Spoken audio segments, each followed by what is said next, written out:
Order. I call this meeting to order. This is the Standing Committee on Human Resources. I am Chris Palmer, MLA for Kings West and the chair of this committee. And today, in addition to reviewing appointments to agencies, boards, and commissions, we will hear from witnesses from the Department of Advanced Education, the Department of Health and Wellness, the Department of Seniors and Long-Term Care, Nova Scotia Community College, and Health Association Nova Scotia regarding training and educational partnerships, training initiatives for physicians, nurses, and CCAs. At this point, I would like to ask everybody in the room to please set your phones to silent. And I'd ask all the committee members at this point in time to introduce themselves to the room, and I will begin with MLA Sheehy-Richard. Good afternoon. Welcome, everyone. Melissa Sheehy-Richard. I'm the MLA for Hants West. Hi there. Welcome, everyone. Tom Taggart, MLA for Colchester North. Good afternoon. John A. McDonald, MLA for Hants East. Hi, everyone. I'm Kent Smith. I'm the MLA for the Eastern Shore. Good afternoon, everyone. Thanks for joining us. I'm Susie Hanson, MLA for Halifax Needham. Hi, everyone. Susan LeBlanc, the MLA for Dartmouth North. Good afternoon. I'm Laura Lee Nickel, the MLA for Cole Harbour, Dartmouth. Welcome and good afternoon. Tony Ince, Cole Harbour. Thank you, everyone. And for the purposes of Hansard, I'd also like to recognize the presence of Legislative Counsel Gordon Hebb to my right, and Legislative Committee Clerk Judy Kavanagh, who definitely earned her pay this morning. So I appreciate all of the committee members and your prompt responses to our communications this morning. At this time, we will proceed with our committee business at this committee in HR, which is the appointment to agencies, boards, and commissions. Could I ask MLA McDonald to begin with those, please? Thank you, Grampy Chair. For the Department of Health and Wellness, I move to recommend that Dr. Monica Beale and Eric Pond be appointed directors, public representative of Nova Scotia Prescription Monitoring Board. There's a motion on the table. Is there any discussion? All those in favor of the motion say aye. Aye. All those opposed, nay. Motion is carried. Thank you, MLA McDonald. We'll talk later. Before we move on to our witnesses, I'd just like to ask if there's any other business that our committee will be addressing today for the end of the meeting. Okay. I'd like to know what the reference was. Well, my grandson, but that's okay. So if there's no other committee business, that just allows me to know when we need to end our question and answer period. So at this point, we will now move on to our topic, the training and educational partnerships, training initiatives for physicians, nurses, and CCAs. And we'd like to welcome all of our guests here today and all of our witnesses who will be answering questions from our committee members. At this time, I would like to ask all of our members, our guests at the table, to introduce yourselves, please. And that I will do is after we have you introduce yourselves at the table, I will call out the names of those who are sitting behind and ask you to stand if you could when I do that. Thank you. Begin with Ms. Lee. Mary Lee, I'm the President and CEO of Health Association Nova Scotia. Don Bureaux, President of the Nova Scotia Community College. Tracey Barbrick, the Associate Deputy Minister of Department of Seniors and Long-Term Care. Good afternoon, everyone. Greg Ells, Senior Executive Director with Advanced Education. Thank you. Suzanne. Oh, yes. And Ms. Lee, who is now online, you may introduce yourself, please. Good afternoon. Thank you. I'm Suzanne Lee. I'm the Senior Executive Director at the Office of Healthcare Professionals Recruitment. Thank you. So we'd like to also recognize today in our with our guests, Cheryl Toe from the Executive Director for Universities and Colleges, Sarah Melanson, Project Executive for the Department of Seniors and Long-Term Care, Jill Provo, Vice President, Academic and Equity for Nova Scotia Community College, and Heather Jessup, Senior Human Resources Specialist for Health Association Nova Scotia. Thank you all for being here. So at this point, we'd like to ask those if they'd like, who'd like to give an opening statement, if you'd like to do that. We'll begin with Ms. Lee, if you'd like to do that. Thank you. Good afternoon. My name is Mary Lee, and I'm the President and CEO of Health Association Nova Scotia and our subsidiary company, iGility. I am joined by Heather Jessup, our Senior Resource Specialist with Hands in iGility. Thank you for the opportunity to be here today and discuss our association's role in supporting CCA training and provincial recruitment and retention efforts in Nova Scotia's continuing care sector. Health Association, or HANDS, as we call ourselves, is a membership-based association representing health providers along the full continuum of care. We provide our members with human resources shared services, such as labor relations and compensation analysis, and the administration of a range of employee benefit plans. We are the co-sponsor of the Nova Scotia Health Employees Pension Plan. We offer innovative clinical engineering solutions that promote resident and staff safety, and through our subsidiary Agility, we deliver services such as the continuing care and disability support program, recruitment and retention programs that benefit the entire sector, irrespective of association membership. Additionally, under the umbrella of our Member and Partner Engagement Service, we have a team who are responsible for the administration of the Continuing Care Assistant Program, delivery of the Recognized Prior Learning Program, and we are also the administrator of the mandatory CCA registry. HANDS has played an important role in administering the CCA program for the past 23 years. Under the direction and guidance of the Department of Seniors and Long-Term Care and the Continuing Care Assistant Provider Advisory Committee, our dedicated team oversees the delivery of this program across the province. There are three main pillars of focus of the work that we do. Firstly, the CCA Scope of Practice and Competency Framework serve as the backbone of the CCA program. It allows us consistency of education delivery using the curriculum to meet entry-level expectations through the CCA certification exam and provides the foundation for program licensing processes, also known as the Standards Compliance Assessment. The CCA program staff have been pleased to respond to increasing demands for services arising from the Department of Seniors and Long-Term Care initiatives aimed at increasing student enrollments, such as the CCA free tuition. The same holds true for investments made to cover the costs of individuals with experience in healthcare settings who wish to pursue the CCA certification through the Recognized Prior Learning Program, which is our second pillar. This has resulted in an increase in enrollments of almost over 300% over the past 3 years. The third pillar of the provincial support we provide is serving as the administrator for the mandatory CCA registry. This provides a list of all CCAs and counterparts working in continuing care in Nova Scotia, which provides important data to support provincial workforce planning. Our collaboration with the Department of Seniors and Long-Term Care in the administration of the Continuing Care Recruitment and Retention Program is another example of our efforts to work together in supporting the sector. Specific to continuing care, there are 4 human resource consultants who assist long-term care and home care employers to increase their recruitment of CCAs and other healthcare workers. In addition, there are also 4 immigration specialists who support our international recruitment efforts. In fact, we have staff who just returned from an international recruitment mission in Europe this weekend. Attracting net new staff to the sector that has endured long-standing staffing shortages will take some time. However, I'm pleased to share that we are making headway. Since the program was established, we have recruited over 171 new hires, which include 90 job offers to our international recruitment efforts. We are partnering with schools and settlement providers to provide employment opportunities in the continuing care, as well as facilitating cooperative solutions amongst group of employers in similar areas of the province, which are just a few examples of the way we are working together. Finally, as I believe we would all agree, having a centralized team in place that is dedicated to attracting new talent to these important fields is only one part of the comprehensive recruitment and retention strategy.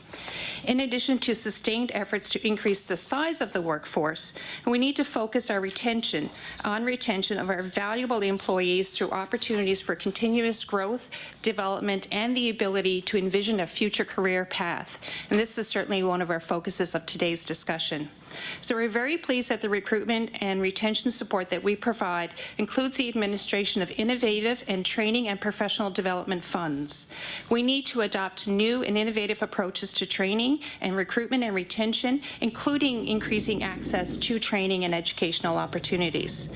Thank you, Mr. Chair and committee members, for this invitation to be here today. We look forward to continuing to work diligently to support our continuing care employers, the Department of Seniors and Long-Term Care, and other partners to help ensure sustainable, skilled workforce for Nova Scotia's continuing care sector in the years to come. Thank you. Thank you very much. And our clerk just reminded me that we have two of our guests whose last name is pronounced Lee. So for legislative TV to know whose microphone to turn on, I will reference you as either Ms. Mary Lee or Ms. Suzanne Lee, so when I recognize you. We will now move on to Mr. Bureaux. Good afternoon. Thank you, Mr. Chair, and to all the committee members for the invitation to appear here today. As was mentioned, joining me this afternoon is our Vice President for Academic and Equity, Jill Provo. And we are really pleased to be here to discuss this very important topic of training and educational partnerships and training initiatives for physicians, nurses, and CCAs. As we all know, we are in a perfect storm. This perfect storm is driving shortages of human capital in all sectors, but especially healthcare. We know that an aging workforce, a falling unemployment rate, growing employment opportunities, and expanding needs within our healthcare sector have increased the demand for labor. And it's vital for us to find solutions to tackle these challenges by simply working better and more together across all government departments and with health sector associations like HANDS, and with the input and the ideas coming in from the broader community. Now, we know with challenges like these and opportunities, we need to be innovative, and we need to try new delivery methods, offer more flexibility, and work more strategically in how we enhance the diversity in our classrooms, and taking this disruptive moment in time to do things very differently, to do them better, and all with the aim of encouraging and preparing more individuals to serve in the healthcare field to enhance care for our population.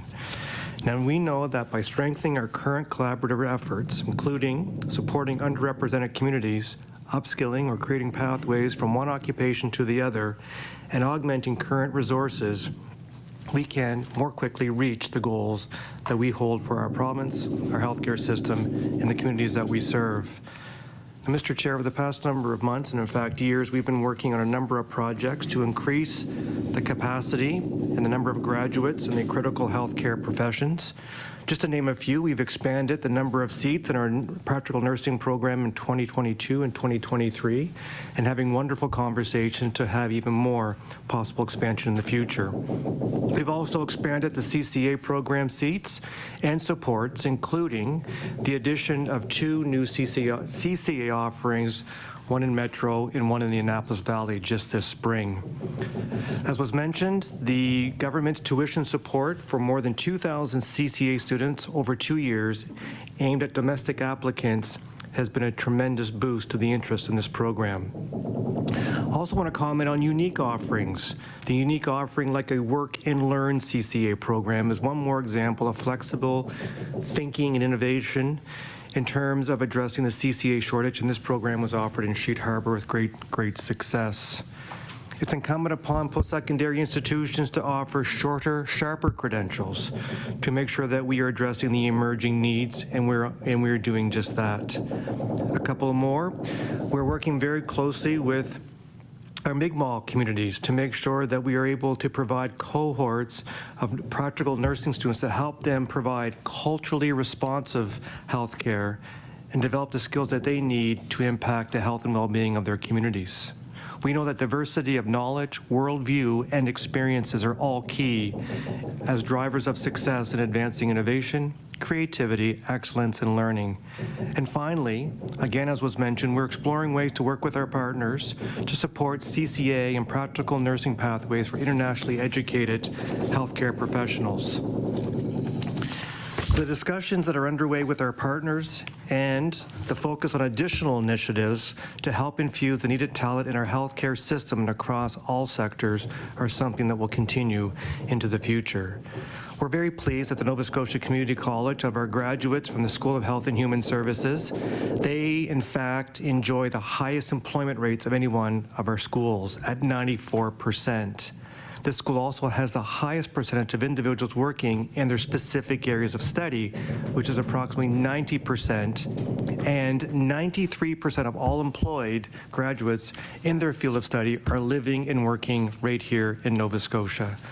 Mr. Chair, I look forward to continuing these positive collaborations to spur further training initiatives And once again, I want to thank you for the opportunity to come here today to speak with you and your colleagues. Thank you.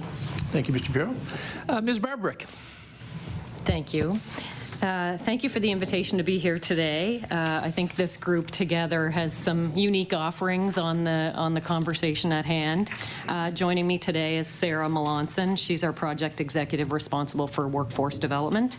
I'm also pleased to be here with our partners, all of whom work closely together to ensure the delivery of training and incentives to recruit and retain our essential staff.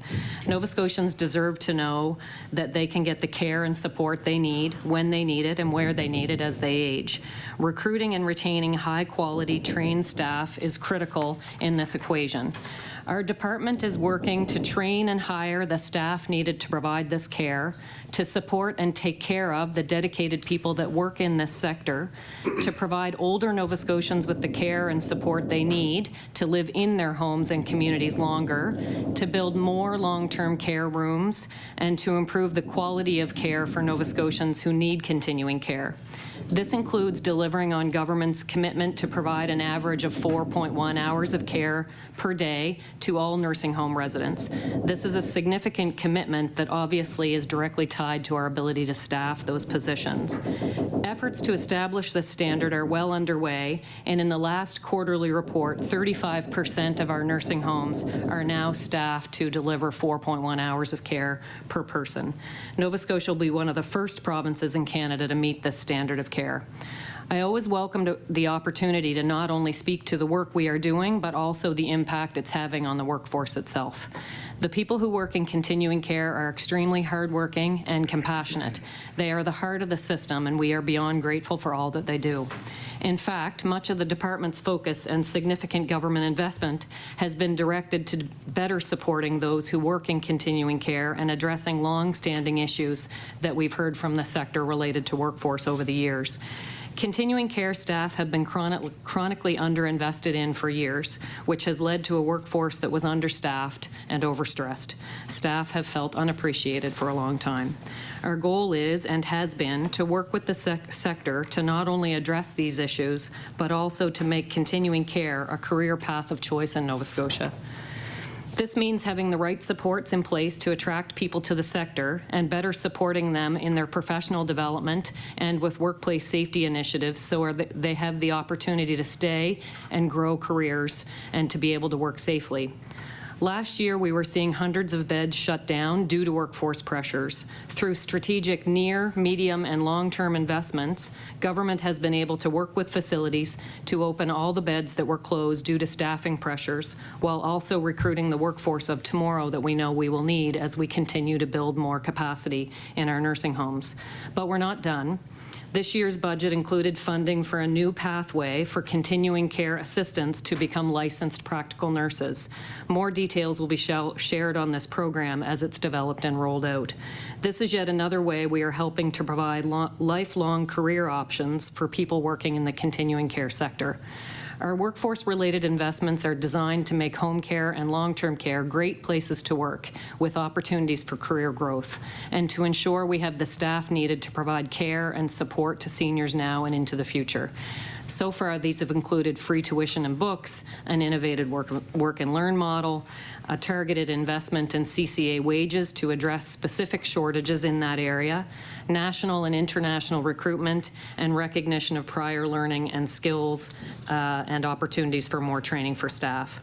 Our efforts are paying off and we're seeing results. Northwood recently informed us that for the first time ever, they are at a full complement of CCAs for their Bedford and Halifax locations.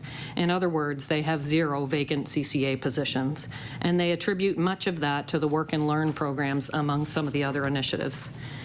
And we're on track and halfway to meeting our goal of 2,000 CCA students over 2 years. Adding 2,000 people to this workforce will help significantly. Something of this scale has never been done before.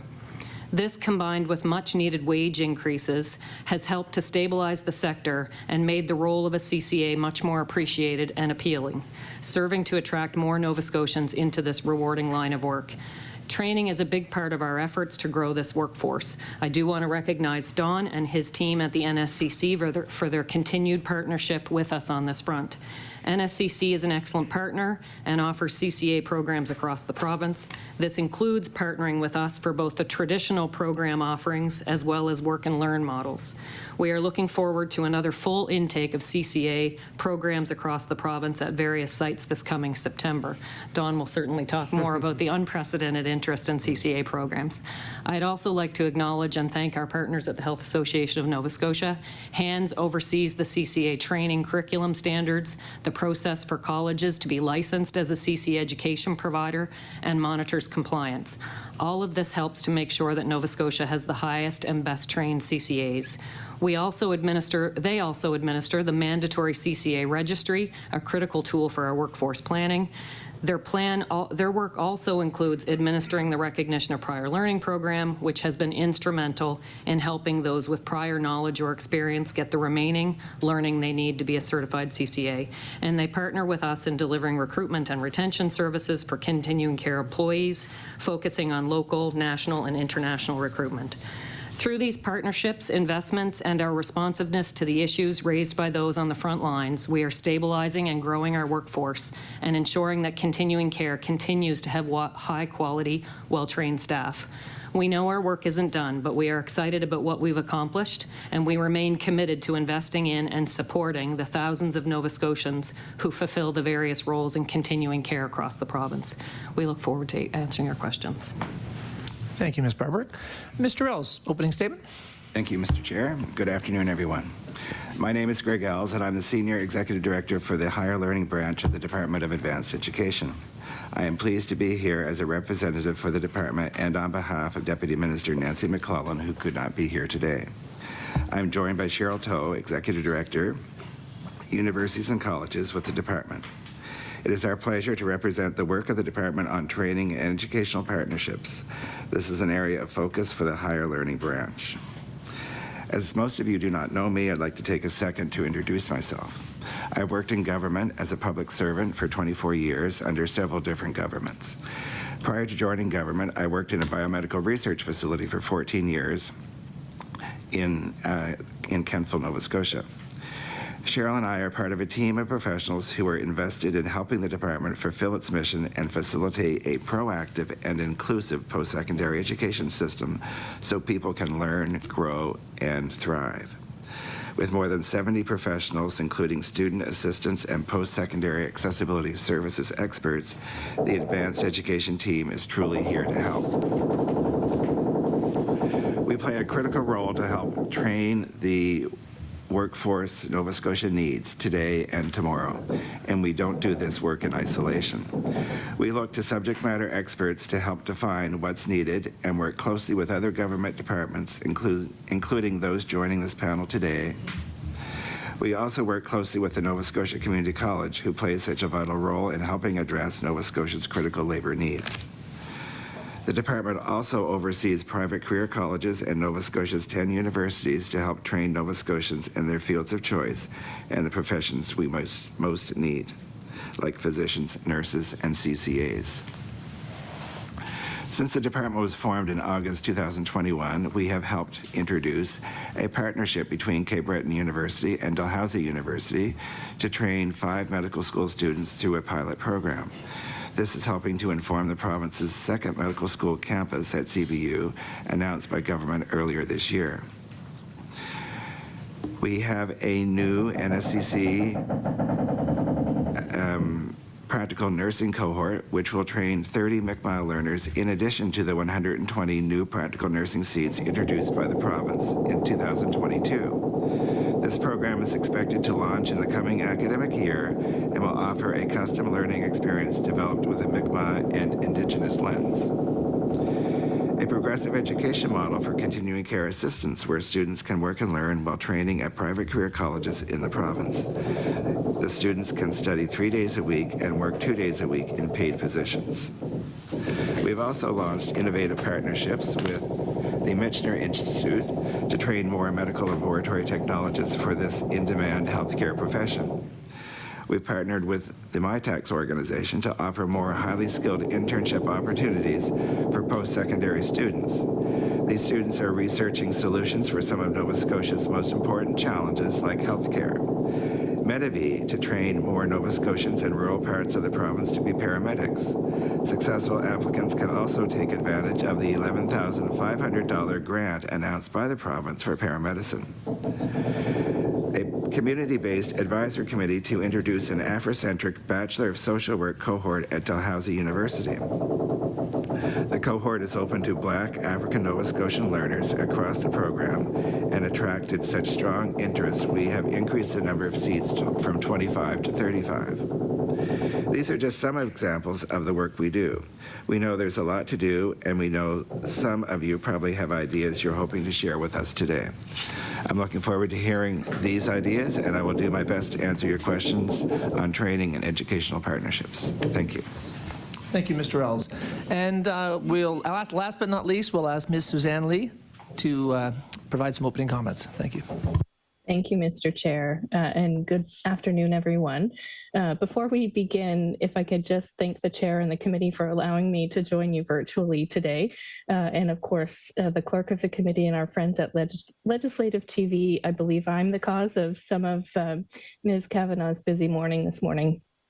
I'm Suzanne Lee, and I'm the Senior Executive Director of the Office of Healthcare Professionals Recruitment. And apologies, I'm not in the room with you today, but I'm really passionate about the work that we do, and I did not want to miss the opportunity to talk with you about it today. I'm pleased to be joined by many witnesses, friends and colleagues around the table who work together on training and educational partnerships, and speak with you about how our office is supporting that work. There is pressure on our healthcare system right now. Healthcare providers are feeling it, and Nova Scotians are feeling it. Nova Scotians, of course, are concerned about how to get care when they need it.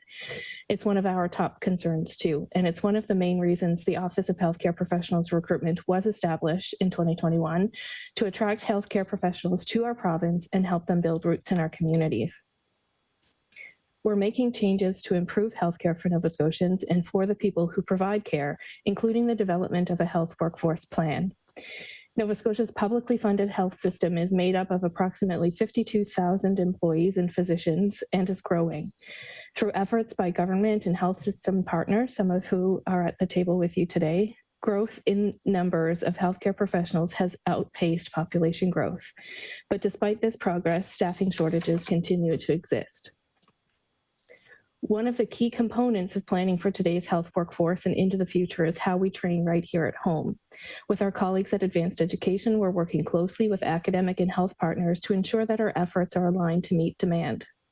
We are making progress. Nova Scotia has added 10 residency seats recently at Dalhousie University for internationally trained medical graduates for residents with a Nova Scotia connection. And at a recent recruitment mission to Ireland, I spoke with many Nova Scotians studying in Ireland and Canadians who want to come home for residency. And these 10 new seats will provide more options for that to happen. The province has funded a medical school at CBU that will train 30 students a year, specializing in rural family medicine. And we also recognize the importance of creating pathways for existing healthcare workers that are looking to advance their career. Last June, the eligibility criteria was expanded to allow more LPNs to qualify for nursing programs at Cape Breton University and St. FX University. And through the provincial nursing strategy, employers can provide funding for nurses interested in upgrading their training. Like many at the table have said, we're also making progress on recruitment. Last year, we recruited a record number of new doctors to our province, and we've guaranteed a job to every nurse who graduates here. 231 internationally educated nurses moved and started working here last year. We've also had an increase in LPNs and nurse practitioners start working in the province. And we're working hard to build on these successes this year.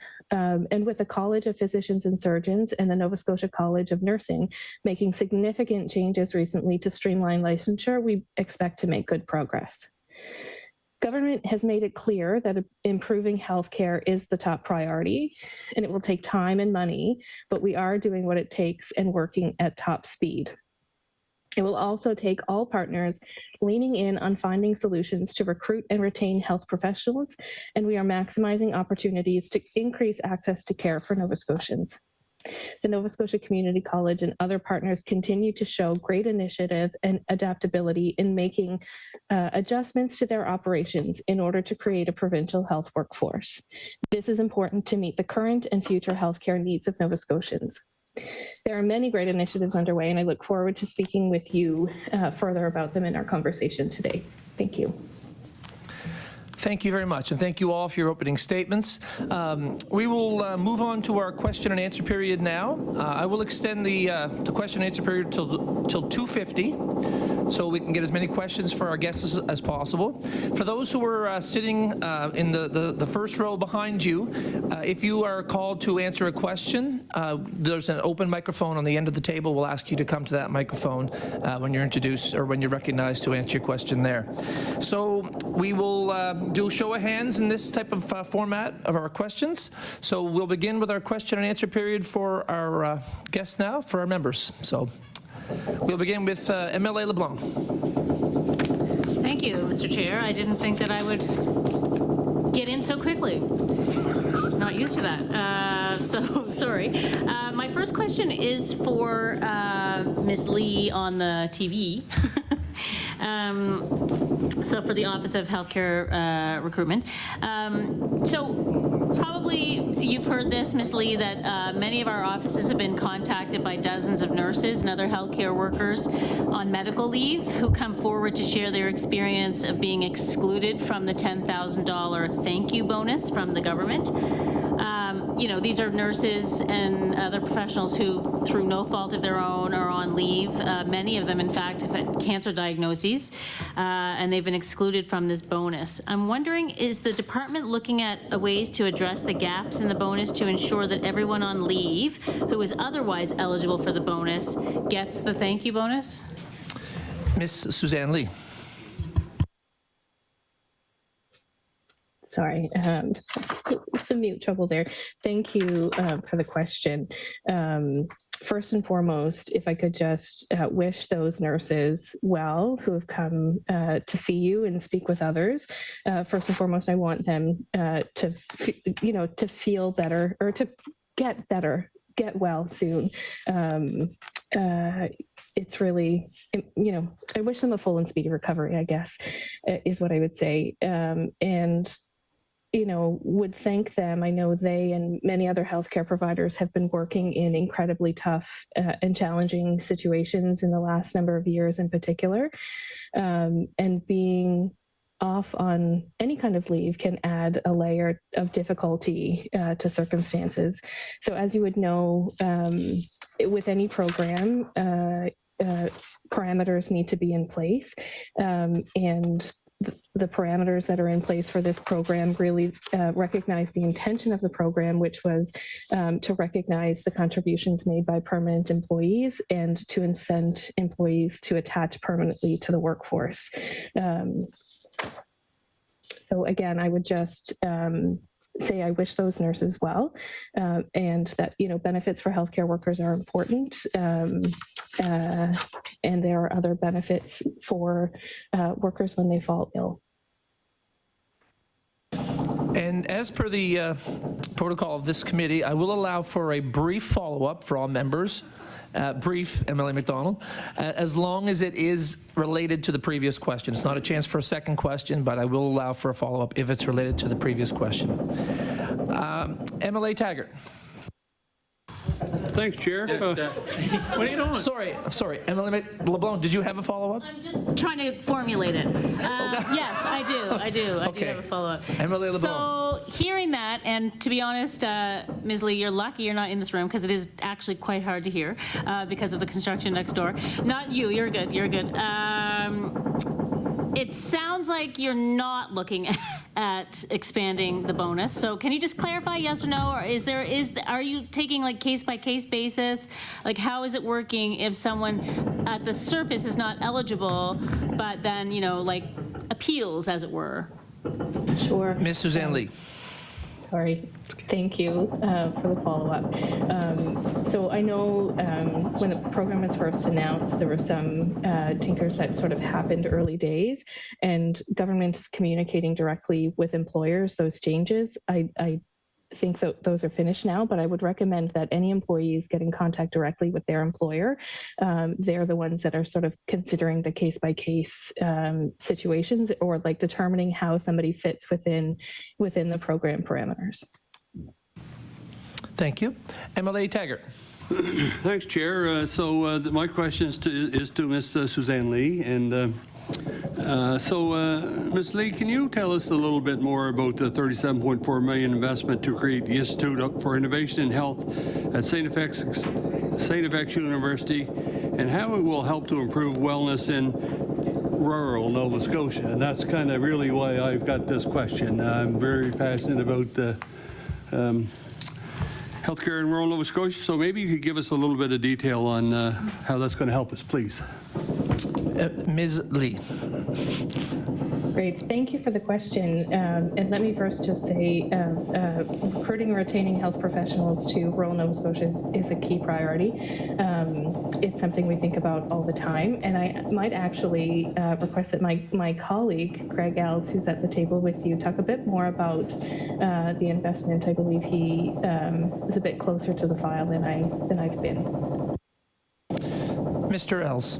Thank you, Mr. Chair.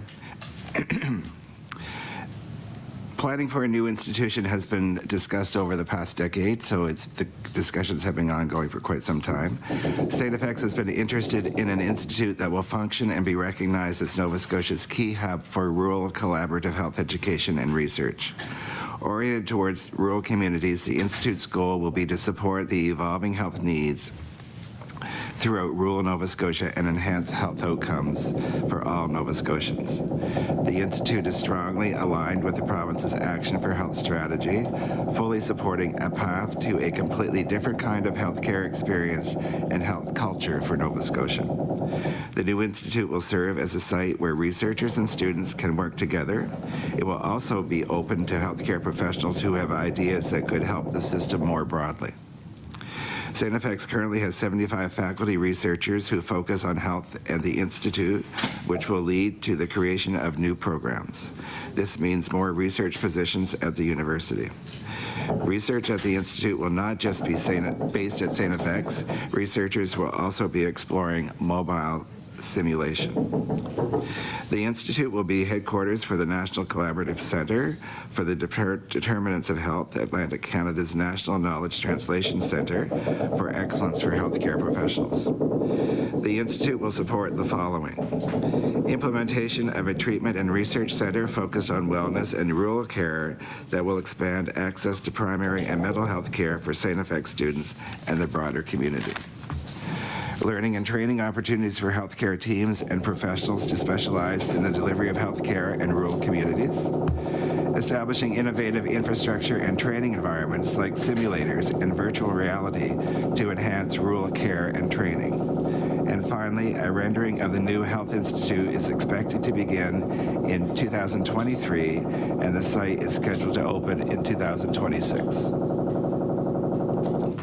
Thank you, Mr. Ells. And just our clerks have given all the members and our guests hopefully some earphones to put in if you're having a hard time hearing here in the room. Was there a follow-up, MLA Taggart?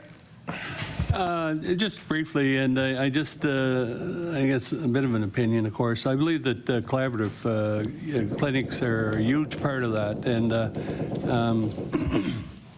I wonder if you could, is that part, you didn't really mention collaborative rural healthcare. I just wonder if that plays a part in this new education piece, or is it more about innovation and that sort of thing? Mr. Ells. Sorry. Thank you, Mr. Chair. I think we all agree that collaborative healthcare is important. It's the way of the future, and everything that can possibly be done to have a collaborative environment in this institute, that's the way we want to go. Thank you. MLA Smith. Thank you, Mr. Chair. Thank you, everyone, for being here today, in spite of the construction that's ongoing.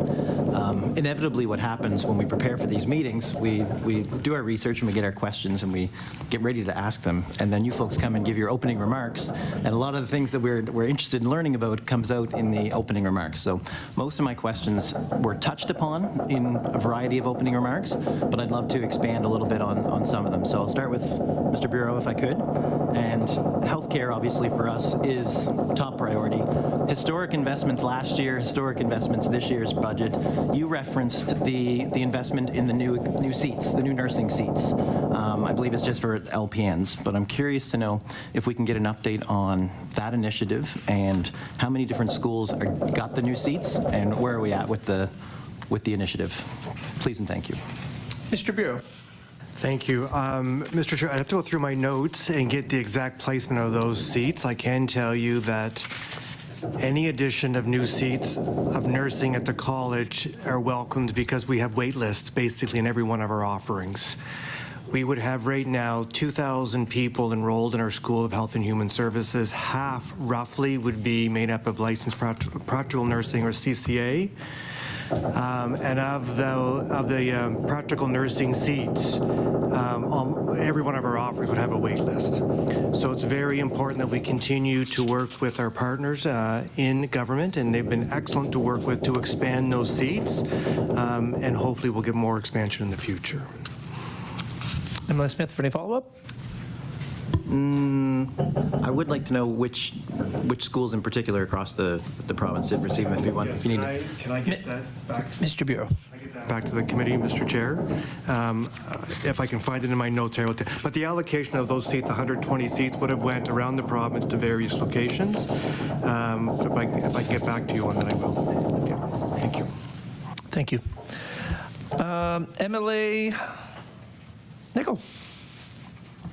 Thank you, Mr. Chair, and thank you for your presentation today. So I understand that the Health Association of Nova Scotia is responsible for the compliance and the monitoring of CCAs. And the registry that you mentioned, how many are on the registry? I know that as part of the minister's letter, the 4.1 hours of care was also to be the standard, so I just wondered if, where that is currently. Ms. Mary Lee. Thank you. Thank you for the question. As of 2022, we had 8,928 CCAs registered. We have just finished the end of March for the registry for this year, and we haven't finalized those numbers yet. There's still some individuals that we're tracking down, but we're hoping the numbers to at least be the same, if not improved. Emily Nickel, can we ask you, Emily Nickel, to just pull your microphone down a little bit more? There. That's good. I don't have a booming voice like you did, Mr. Chair. Thank you. And I just wanted to ask also, how much has been spent in nursing homes for travel nurses to someone? Ms. Barbrick? Thank you. Thanks for the question. I will start out by answering the 4.1 question that you had asked a minute ago. I know it's hard to keep track of which of us might be involved in various pieces. So right now, 35% of our nursing homes are now able to deliver the 4.1. So they've recruited and hired their positions. We've got another 35% that are advertising positions right now to fill their vacancies. So they had their pre-existing positions full, and then they're recruiting to fill the others. The remainder of the batch, that are about another 25%, are in the process of ensuring that they have a full complement of staff previously. Then we will provide them with the money for the 4.1 positions, and they'll add those in. So we expect that through the remainder of this calendar year that we'll have all the positions full. There are 16,000 employees in continuing care between home care and long-term care, so there's always some degree of movement like there is in any kind of workforce of that size, but things are certainly moving in the right direction. The second question has left my mind. Can you remind me? Ms. Barbrick. Thank you. So as of 22-23 at year end, we had spent about $50 million in travel nurses. So that is driven primarily by the significant vacancies we had in the sector in the year and a half previous to that, in combination with the impacts of COVID. So we've had about 100 employees across the province in different travel positions, and we're starting to taper those down as we're able to fill the permanent positions. So news from places like Northwood saying that they're filling their CCA positions in full for the first time ever is very hopeful. Our hope is those travel nurses will taper off in the upcoming year as NSCC and our private career colleges keep graduating some new CCAs. The other piece I just wanted to offer in terms of impact on the workforce is we continue to see a reduction in the amount of injuries in the workplace. So we've had WCB reports a 15% reduction in lost time injuries in long-term care and 8% in home care. So that's helpful because that's people that we're keeping in the workforce. Thank you very much. Our next round of questions will be MLA McDonald, MLA Sheehy-Richard, and then MLA Hanson. MLA McDonald. Thank you, Mr. Chair. This would be for Mr. Ells. So as we've heard, like the programs for home care are filling up very quickly. So what solutions are you able to come up with to train more healthcare workers since these courses are filling up so quick? Mr. Ells. We work very closely with all of our institutions to identify capacity within the institutions, so closely with the NSCC. We also have more than 40 private career colleges, which would be involved in CCA training. Excuse me. So in work, if we identify that we need more and more training capacity, we'll reach out to those institutions to identify opportunities for adding more seats within those institutions. But what we also do in cases where we have met our capacity at home, we have a partnership with the Michener Institute in Toronto, where we're partnering with that institution to help us deliver med-lab technology training. So we have an MLT program with the NSCC right now. They produce take in 40 students a year, and it's a 3-year program. But we find that we are short in the workforce by about 70 FTEs. It's not really practical to ask the NSCC to add additional capacity for a short-term fix to the workforce. So we partnered with Michener Institute to deliver at least one cohort, possibly more than that, of MLTs for us. So the first intake will be in September of this year, and we're adding an additional 40-seat capacity through that partnership with Michener. Through this partnership, it avoids the necessity of the province stepping up its training capacity for a short term, especially in something like MLT, which has a requirement for very expensive equipment and lab space. So it's not easy to expand and then to contract. So we feel this partnership is a very cost-effective way of meeting a short-term need. Thank you. Follow-up, MLA McDonald? Just to confirm, because with the banging, MLT is medical lab technician? All right, thank you. Thank you. MLA Sheehy-Richard. Thank you, Mr. Chair. So that pounding in my head sort of made me tune that out for a second, but I want to go back. I was going to ask you, Ms. Lee, a question about your recent trip to Kenya, but you piqued my interest with your recent trip to Europe and the 90 job offers. So I was just wondering if maybe you could speak in a little more detail about perhaps both of those trips. Ms. Mary Lee. Thank you. I'd love to speak about both of those, but I can probably speak more about the Kenyan trip as our team of recruitment specialists just got back this weekend, so we're still tallying up our numbers. So the trip to Kenya was a wonderful partnership in which we traveled in October. We had the opportunity to work through the EMPP program, which is the Economic Mobility Pathway Program, which is a program specifically designed to recruit refugees. to settle them into other countries. So we had the opportunity to travel there with OPHR, as well as with the Office of Immigration here, with Talent Beyond Borders, and with the Shapiro Foundation. We worked together. So we traveled there. We went to 2 different refugee camps, to Dadaab and to Kakuma. We interviewed, and as well as we did urban refugees in Nairobi itself. We interviewed 99 people on site in a very innovative way. We recorded their interviews.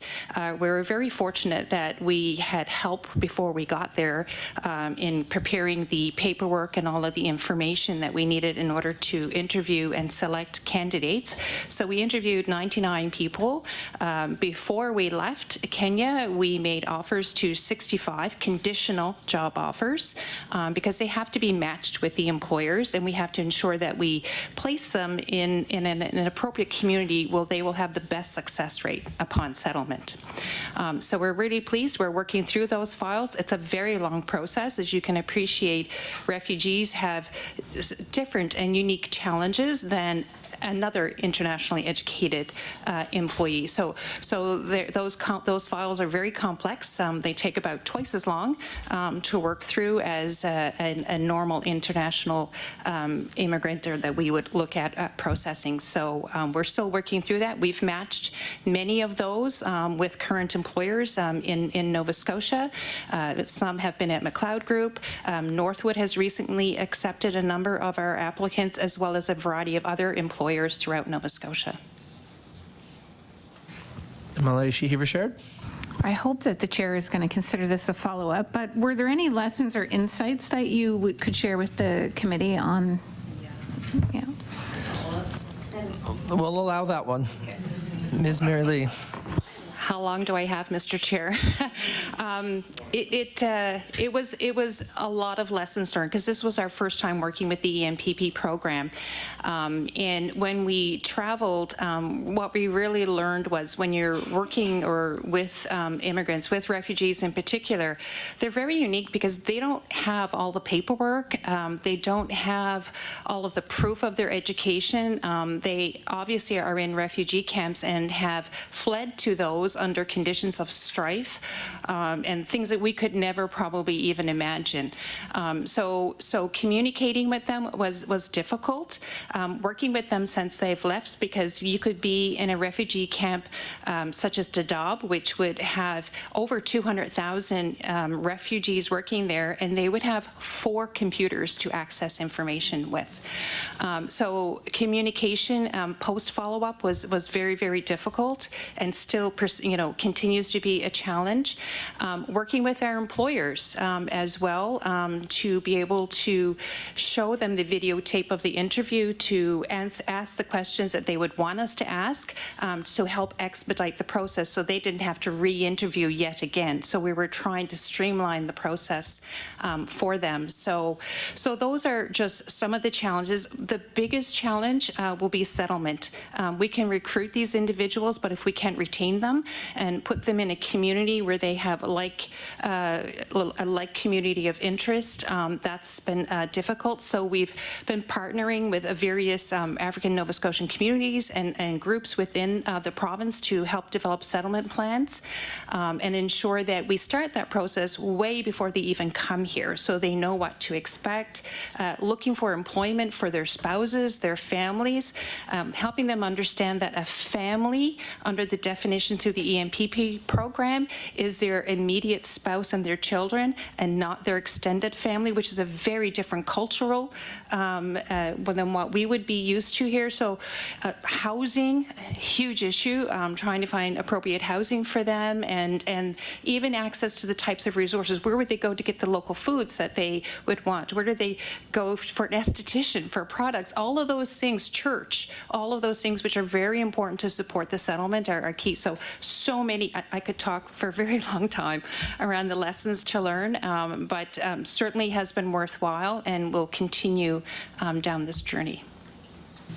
Thank you. And I believe, Ms. Suzanne Lee, it's a little different, the logistics here. So I do see your hand. I believe you have a bit of insight on this question you'd like to offer as well.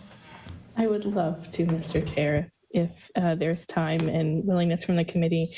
And thank you to Ms. Lee for her answers so far. I had the opportunity to join Ms. Lee and her colleague Heather and others on the mission and to Kenya back in the fall, and look forward to more work that we're doing in Kenya. And I thought I would just add a few additional points to what Ms. Lee has offered already.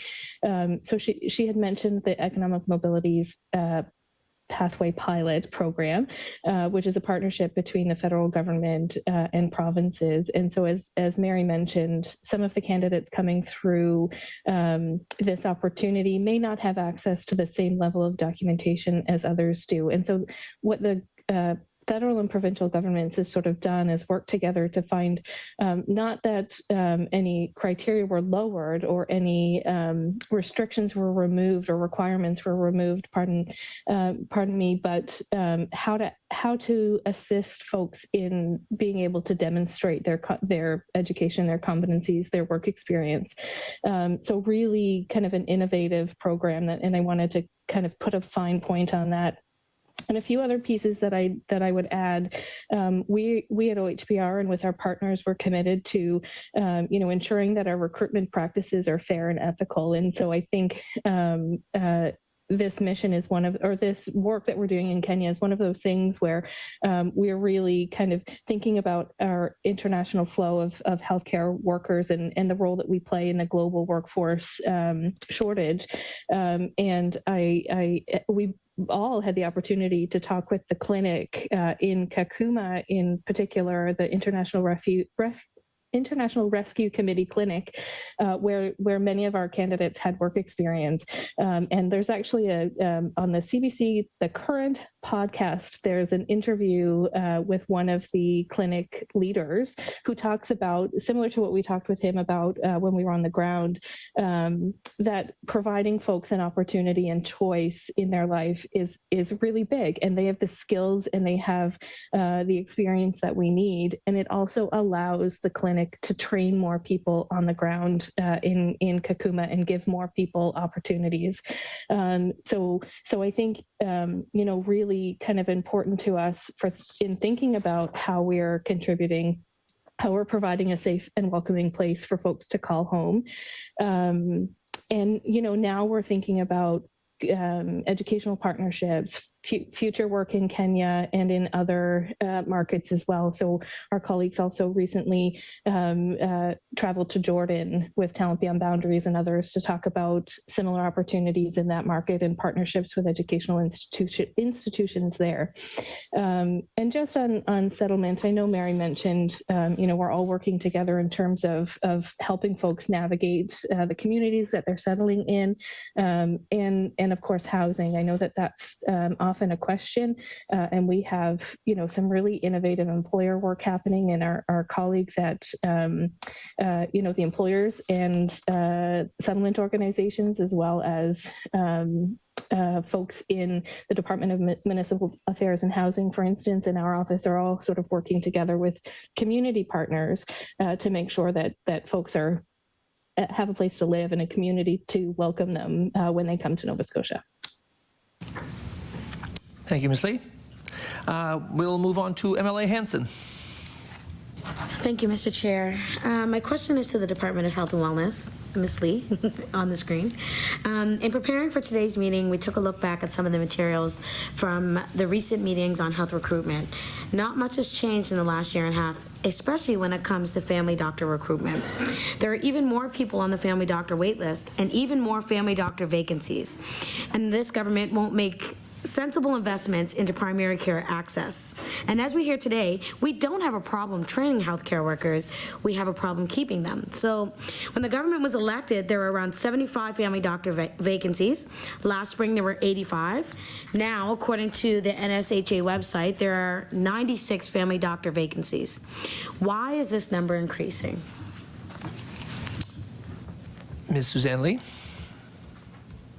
Thank you for the question. So physician shortages are across a number of specialties, including family medicine, and it's a national, it's a global challenge.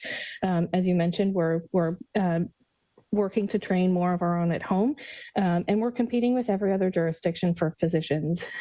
Many of them, most of them offer incentives, do lots of recruitment work, and so are we. And so, we encourage new doctors to take patients from the registry when they join, but of course the registry is voluntary for physicians as well as their patients.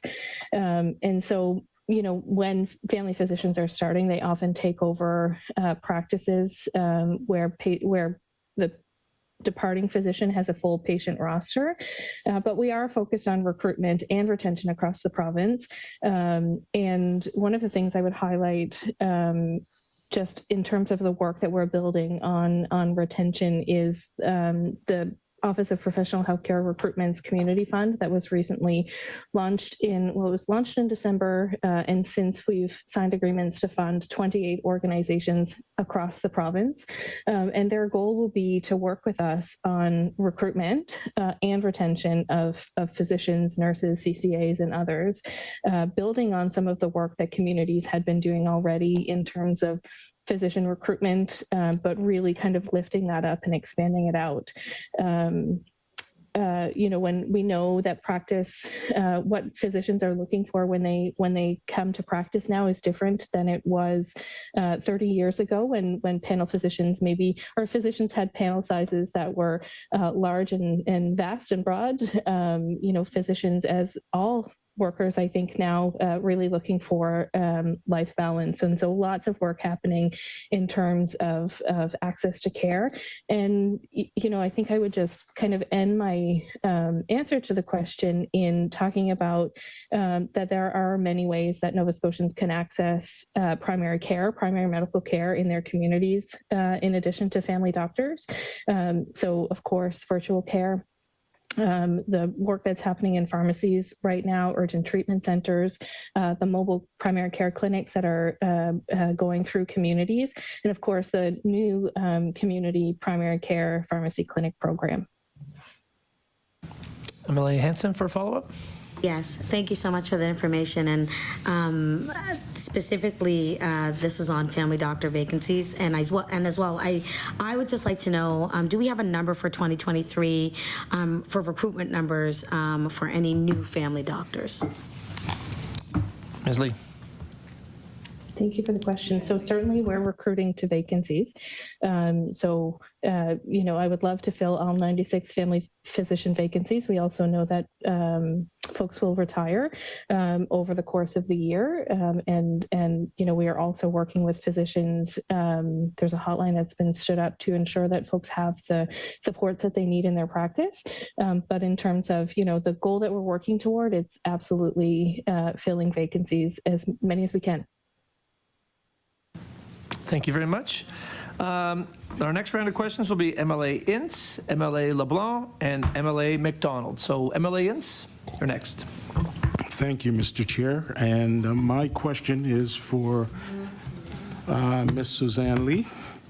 And my question is this. We've had incentives removed for new family doctors in the Central Zone, which has left us with 64,000 Nova Scotians without family doctors who are on the wait list. Since the government took this incentive away, and we need more family doctors here in Nova Scotia, is the government planning on either reinstating this incentive or increasing training incentives for family practitioners in the Central Zone? Ms. Suzanne Lee. Thank you for the question. So just to start, I forgot a piece of what I wanted to say in my answer to the previous question. If I could go back there just really quickly for a second in terms of recruitment. One of the things that we're really excited about this year is the Nova Scotia College of Physicians and Surgeons. I mentioned it in my opening remarks, that the college is making it easier for physicians trained, particularly in the United States, who want to come and work in Nova Scotia. So, we're really working hard in that market and hoping that changes like this will help us increase our numbers for this year. We're really grateful for the college and their partnership.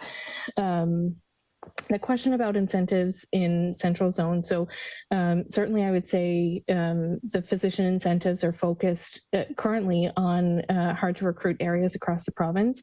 And we know that recruitment to Central Zone has been steady over the last year or so, last couple of years. And so I think the incentives are doing what they're meant to be doing, which is incenting folks to go outside into the harder to recruit areas in Nova Scotia. But I would also say, we're always looking at our programs at the Department of Health and at the Office of Healthcare Professionals Recruitment. Thank you. MLA Inns for a follow-up. Thank you for that. In the College of Physicians attempting to make things easier for doctors coming from the U.S., is there any focus on any other regions other than the U.S.? Ms. Suzanne Lee. Yes, thank you for that question. Great question, actually. So this change recently has added to the markets that are important to us for recruitment of physicians. Prior to this change, and continuing, but despite this change, there are a number of other markets that we've been actively working in that have streamlined licensure opportunities with the Royal College of Canada and with the College of Physicians and Surgeons in Nova Scotia. So that's why we've been active in the United Kingdom, for instance. Certainly we've had some success there, and looking this year to new markets and partnerships with the college in terms of other places where we know we have physicians in Nova Scotia that are practicing or have become licensed successfully. I know the College of Physicians and Surgeons and the College of Nursing both are really interested in working with us to make sure that we are taking down barriers where we can while maintaining quality and patient safety and ensuring that the folks that are coming here are eligible or able to practice to the standard that Nova Scotians expect. And if I can just pivot for a quick moment and talk about markets, kind of generally, the change with the Nova Scotia College of Nursing recently. They've opened up 7 new countries to us from a nursing perspective, where 87, I think, % of their internationally educated nurses have come from. In those countries, which many of them also cross over in terms of the physician licensure space, the UK, of course, India, Philippines, the United States, Australia, New Zealand, really opening up opportunities for the Office of Healthcare Professional Recruitment and our partners to look for more physicians, nurses. And of course, when we're in market, we also bring along our partners like the Health Association of Nova Scotia and others to make sure we're maximizing the opportunity and putting our best foot forward and recruiting as many health professionals to our province as possible while we're there. Thank you very much. MLA LeBlanc, you're next. Thank you, Mr. Chair. I have so many questions, and I've been thinking about this from a lot of different angles, but I want to talk about tuition. Because, we know that with the program for the CCAs, lo and behold, first of all, the CCAs get a big pay bump, and then there's a cohort that's getting their tuition and books paid for.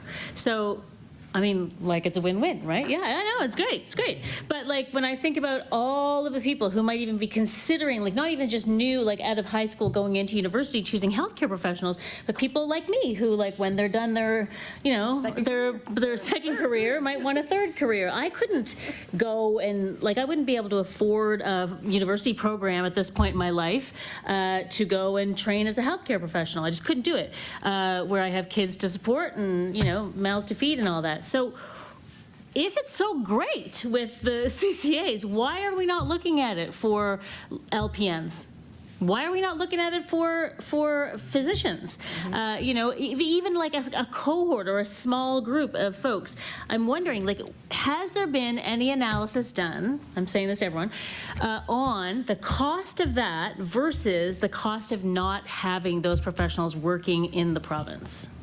Anyone? So MLA LeBlanc, if I could maybe ask you to narrow that down, because All right, anyone, sure, we can fine. be here for the next Let's take it. 50 minutes. Let's do LPNs. Let's do LPNs. So who would you like to answer that question? Mr. Bureau.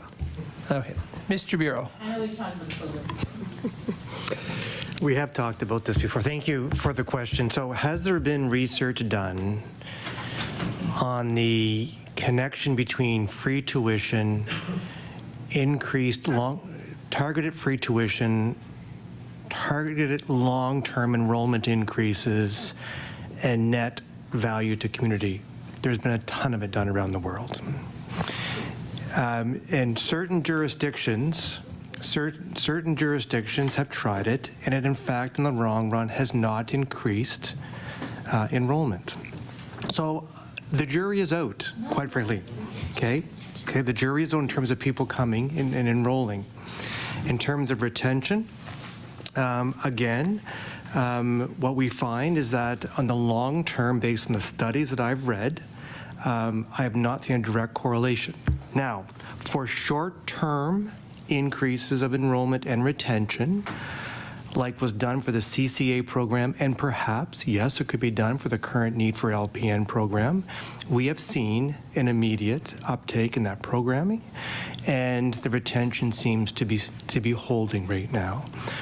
I am not aware of any local longitudinal research in Nova Scotia that I've seen to see if the circumstances are different here in Nova Scotia. I simply haven't seen that. But in the short term, yes, the CCA numbers have reacted and responded to the free tuition. Is there a follow-up, MLA LeBlanc? Yes, I guess I should have, well, this is like it's a follow-up to a follow-up, a precursor to a follow-up. I guess I should have been more clear when I'm talking about retention, because the thing is that lots of people enroll. We know that. We have wait lists. So we don't have any problem recruiting people to enroll in the programs. It is once they graduate to get them to stay in Nova Scotia and work. But people will go where the money is better, because, or travel nursing, wherever, because they've got tons of student debt, right? And so is there a way to alleviate that burden of the debt is what I'm talking about, in terms of, so that people can start out in the province where they trained and then just settle, begin their lives professionally and family and all that. So anyway, my follow-up, Mr. Chair, is, it's related to money again, to the fees. So this is more for Ms. Lee, but Ms. Suzanne Lee.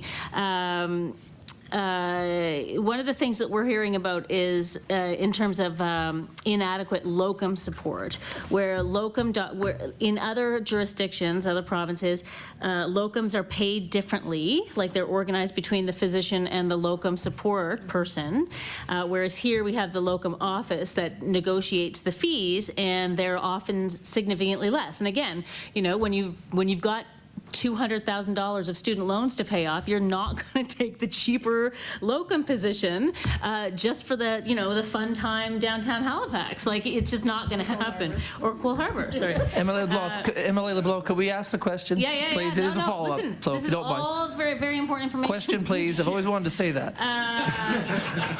So I'm wondering, again, reiterating, it all boils down to, not all, but a lot of it boils down to money. What is the government doing to look at the issue of locum support so that the physicians who are working in Nova Scotia can get a break every once in a while and not be so ready to leave, and the people who might be doing locum support will come here for good money and then be like, oh, downtown Halifax is great, I'm going to stay. Ms. Suzanne Lee. Thank you for the question. I will admit I am not entirely sure I'm the right person to ask about locum rates. I know, I'm very happy to bring the question back to the department and get you an answer and table the answer after the meeting, if that's all right. I would say, though, that I know that the department and Doctors Nova Scotia and others are having discussions at the bargaining table. I will admit I'm not entirely sure whether locum fees are part of that bargaining or not. But again, happy to take that question back for you and get you an answer. Thank you very much. MLA McDonald. Thank you, Mr. Chair, and this is to Associate Deputy Minister Barbrick. So I'd like to know about upskilling. I mean, because we have a lot of people that have some skills, not all, and even people moving in that are, I'm going to say close, but they just need. So what, can you explain what is available for upskilling? Upskilling, it sounds weird when you say it. Options for them? Ms. Barbrick? Thank you for the question. If you're comfortable with it, I actually think Mary can provide a ton of insight on our province's PLUR program and the way that we've tried to open up some opportunity there. So is that okay? Is that good? Thank you. Ms. Mary Lee. Thank you, and thank you for the question. So, as Deputy Minister Barbrick said, we do manage the Recognition of Prior Learning program. There are two ways in which individuals can come in to be assessed to upskill. So one would be through our PLAR program, which is Prior Learning and Recognition. So this would be focused at individuals who have worked within the healthcare system for at least 1 year. They could be dietary, housekeeping, any kind of industry, and they would come in and they would be individually assessed. After they are individually assessed, we would compare them to our program, the CCA program, and the modules to determine an individualized learning plan, which would help them upskill to become a certified CCA. So that is one way. There is another pathway through our recognition of prior learning, which is called our course recognition. So if we have individuals that have done other courses or similar courses, we will assess them according, again, to our standards of practice in the CCA program, and then develop an individualized learning plan for them to progress through in a period of time that will help them meet the needs to give them the ability to upskill. So this could apply to our long-term care assistants that are now working in the system that might want to progress through. It could be a CCA that wants to work to become an LPN. We'll help progress them through that pathway, which had Associate Deputy Minister Barbrick mentioned earlier, that there is a pathway in plan for that. So there are many ways of doing it. We also manage, I mentioned during my opening speech, a professional development fund, which is supported through the Department of Seniors and Long-Term Care, in which individual staff working within a facility or home care agency can apply for funding for ongoing education. It could be courses around dealing with difficult conversations. It could be doing Dementia Understanding the Journey course, or first aid, or WMIS, or difficult communications, challenging behaviors. So there's many ways that staff can receive funding to participate in ongoing education and skills development. Thank you. I believe, Mr. Bureaux, you wanted to give some insight there? Thank you, Mr. Chair, and certainly we're focused on that too. We recognize the notion of lifelong learning being a critical part of making sure our healthcare sector is able to meet the demands of tomorrow. So, but not only in the topics that we're talking about today, we're looking at programming to train technicians to top up their existing level of competency to be able to go into a healthcare facility and fix the critical equipment that may not be working at the current moment.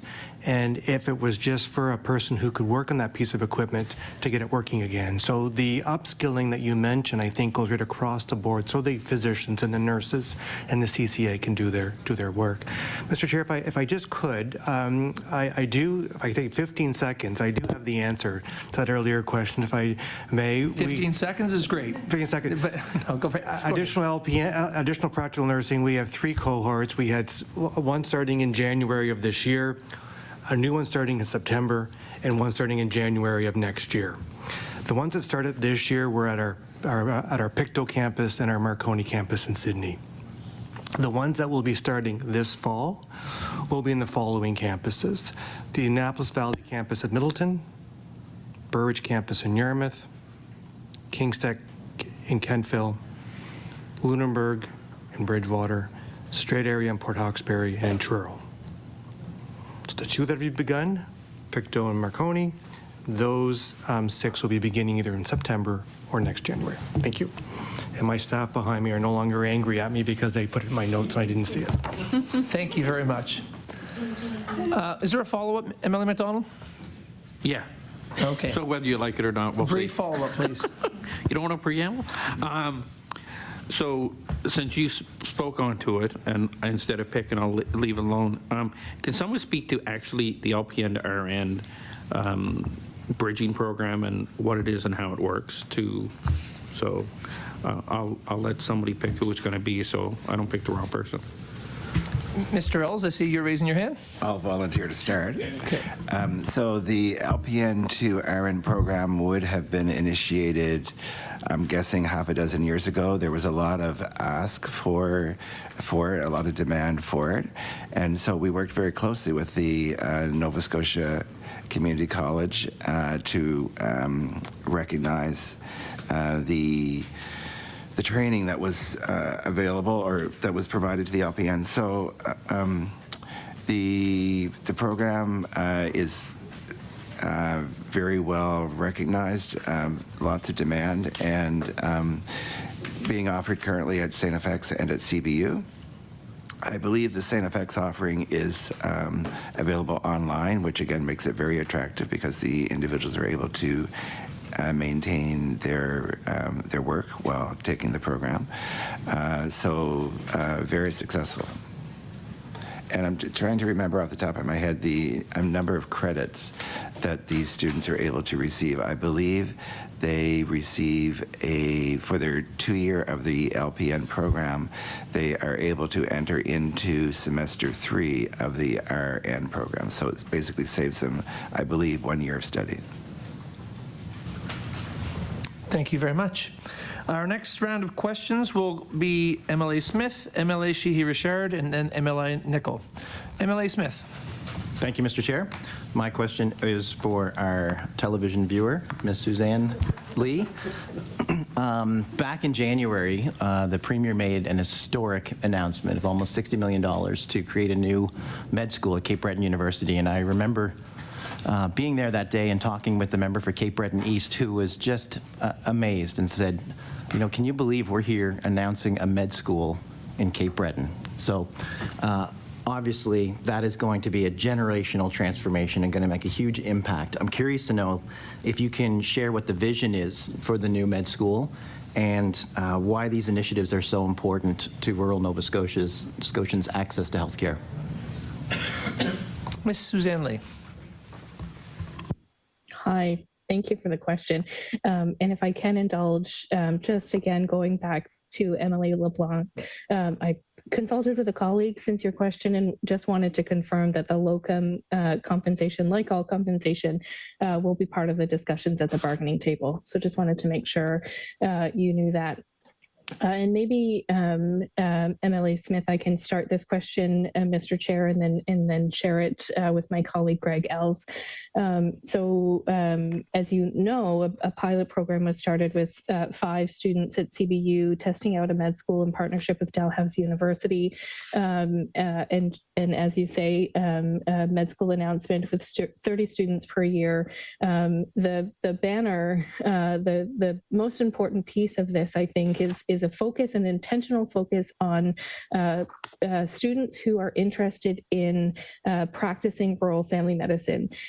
So for instance, I can't speak enough about how important that is. The number of students who you may have seen in media recently, the number of students who are interested in family medicine as a specialty is declining.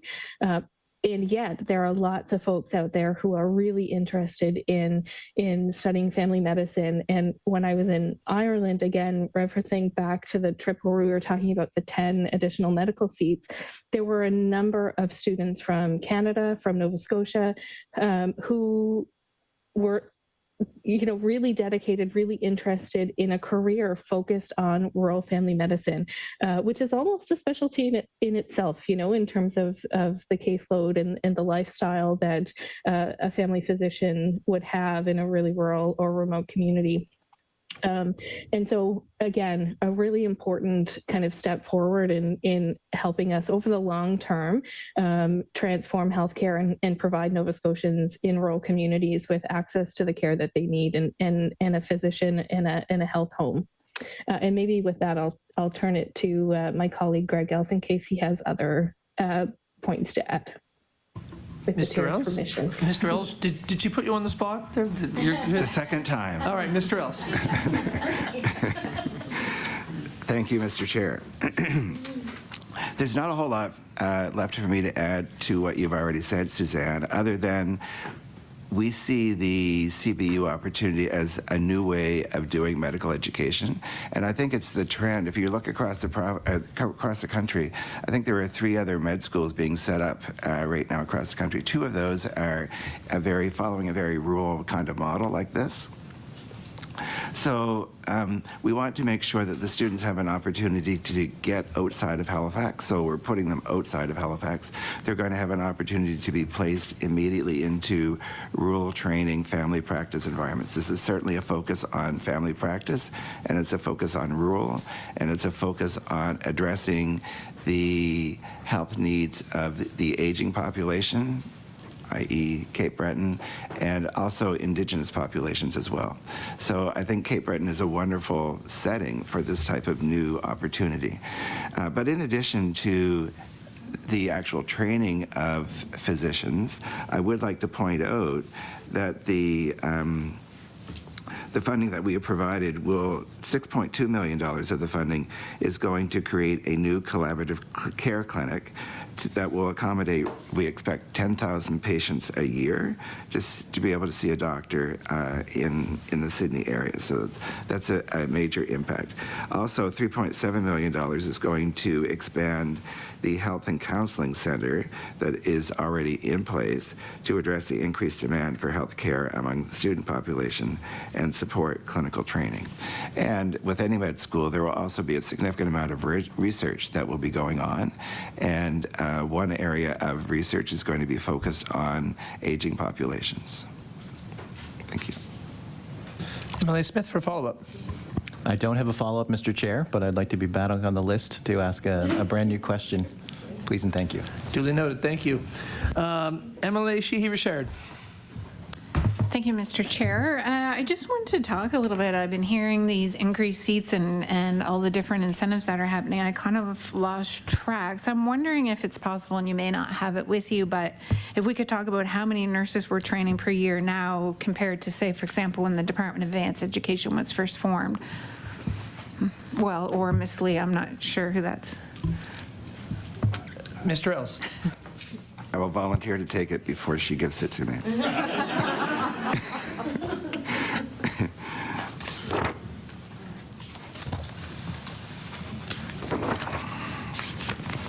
So with respect to nurses, and I'll speak first about BSCN trained nurses. So I think it's easier to answer the question by speaking exactly about the increases that we have provided since advanced education has been formed. So in 2022-23, we announced the addition of an additional 26 seats at Dalhousie University, and these are entering year seats that I'm referring to. 26 seats at St. FX, 28 additional seats at CBU. And so that totals 80 additional BSCN seats that were added. And in addition, Mr. Bureaux has referenced the additional 120 practical nursing seats that were announced at the same time for the NSCC. And on top of those 120 PN seats, we're also adding another 30 PN seats at Pictou for the Mi'kmaq cohort. So with respect to nursing and LPN. With respect to medicine, we can reference the 5 additional med school seats added at CBU for September 2022, and there will be another 5 med school seats added to the CBU group in September of 2023. And in addition to that, we would have had roughly 700 CCAs going through training combined between the NSCC and private career colleges prior to COVID. And we, as some of us have mentioned in our opening remarks, we have achieved adding 1,000 CCA enrollments to the system in the 2022-23 year. So that's a bump of at least 300, and we're well on track to adding another 1,000, which would be another 300 over what would have been considered a baseline. In addition to that, we are developing the CCA to LPN pathway, which will be a very significant pathway for CCAs. We're working with Dalhousie to develop a physician assistant program, which is, we're looking to have that begin in January 2024. And we are also working on delivering a community-based Afrocentric BSCW Bachelor of Science in Social Work program with 35 seats, and we're looking at that to be delivered in the 2023-24 academic year. Thank you, Mr. Ells. No follow-up, MLA LeBon or MLA Sheeher-Shedd? Because I have you on the list for another couple of questions down. So I think in the interest of time, I think I'd like to keep moving on to our other panelists if we could. MLA Nicol. Thank you. It's great hearing all the wonderful things that all of you are doing, and we need a plan for the future.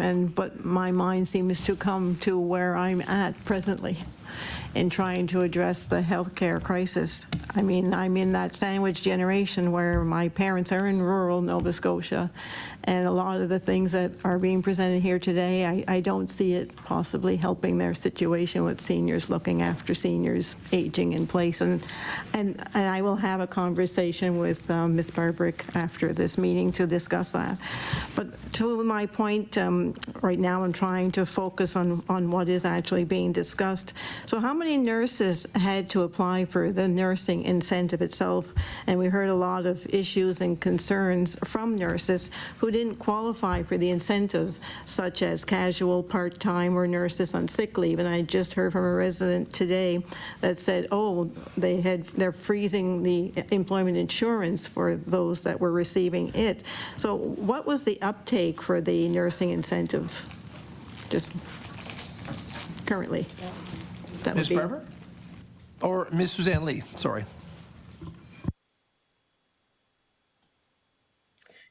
Thanks for that question. I actually do not have data on the uptake for the incentive, so would have to table that question and come back to you with an answer if that's okay.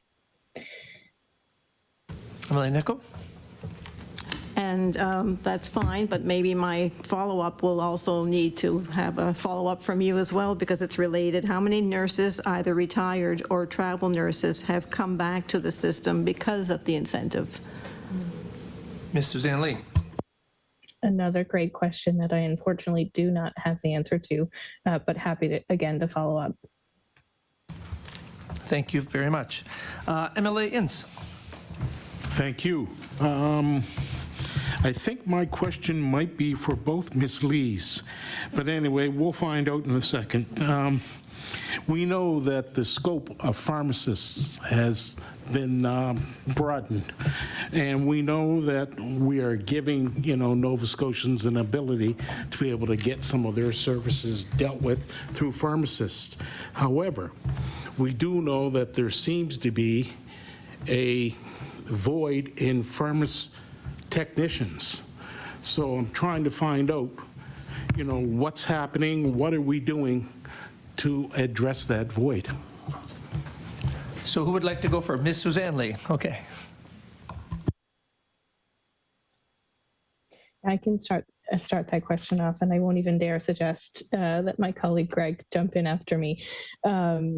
So like much of the work that we're doing, thinking about scope of practice and how we make sure that healthcare professionals are able to provide their maximum scope of practice to participate in the healthcare system, making sure that they're able to give their all.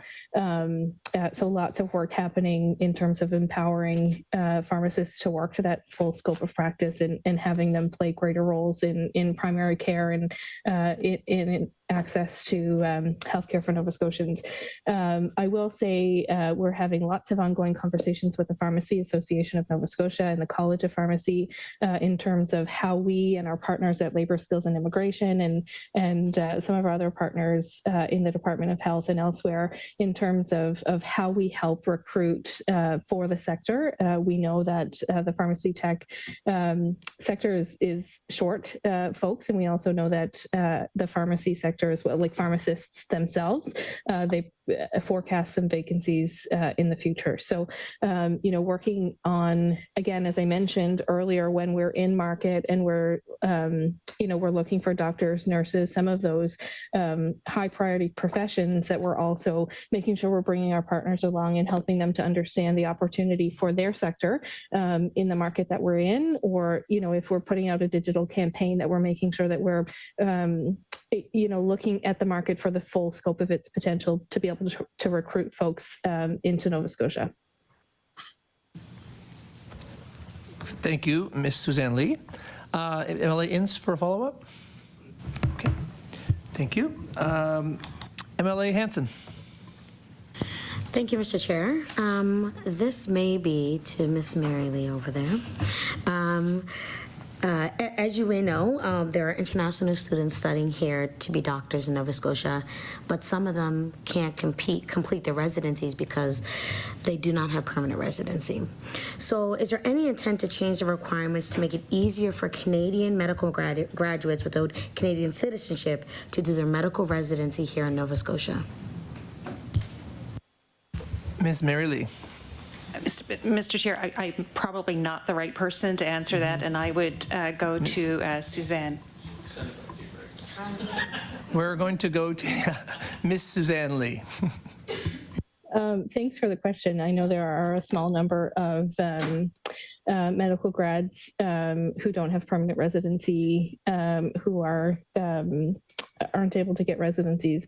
As far as I understand, that's not something that will be changed in the short term. I'm not sure if it's a CARMS rule or a DAL rule or I don't have kind of at the top of my head whose rule it is, but I know we've asked the questions when we heard about some of the cases that had come up recently, and understand that it is not something changing in the near future, but happy to follow up. MLA Hanson for a follow-up. Thank you, and I'm glad that you'll be following up, because I think this is an opportunity for us to recruit folks and keep people that want to be here in Nova Scotia in the field of work. Thank you. Thank you.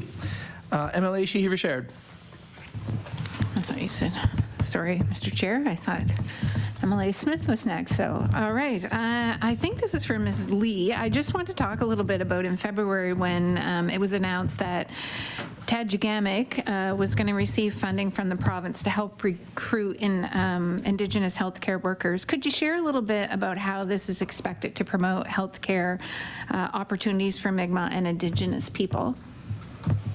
Ms. Suzanne Lee. Hi. Thank you for the question. So Tajigamic is a wonderful partner of ours. We work with them on a strategic health partnership table at the strategy level and also kind of at the ground level. And the Health Authority was successful in obtaining some funding under the community fund. I mentioned earlier in the meeting a $2 million fund that we announced in December, and they're one of 28 organizations that are able to access funding. We're really excited to work with them even more, as you said, to help recruit and retain healthcare professionals into their communities. What we know, and one of the reasons behind the community fund is that communities know their community best, obviously the folks that live and breathe and work in those communities. And so being able to leverage and empower groups to be able to, do that work on their behalf and working in partnership with us, of course, and all of those types of things.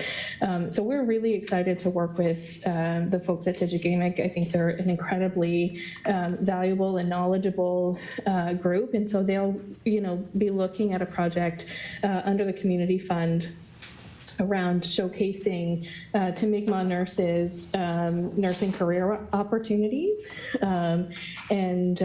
They see that this is one of the actions required to address the social and cultural barriers faced by Mi'kmaq individuals as they pursue a career in nursing. And certainly, I think what I would say kind of more broadly around this is we're absolutely hoping to work with folks like Tejagamic and others. Everybody deserves to feel safe when they're accessing healthcare. And we know that African Nova Scotians, Indigenous people, 2S LGBTQ+, newcomers and refugees, of course, and other equity groups aren't being equally served by the province's health system. And so being able, again, to have folks really working with us at the front end of planning for the future is really important. And this type of work also is part of the health equity framework that's being developed by the Department of Health and our partners to guide health system-wide efforts to greater equity, diversity, inclusion, and accessibility, which I understand will be released later this year in July, I believe. Thank you very much. MLA Smith. Thank you, Mr. Chair. This question is also going to Ms. Suzanne Lee. Getting lots of questions for you today.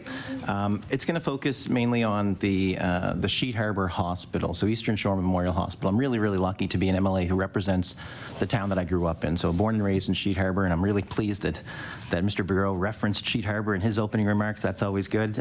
Good to hear.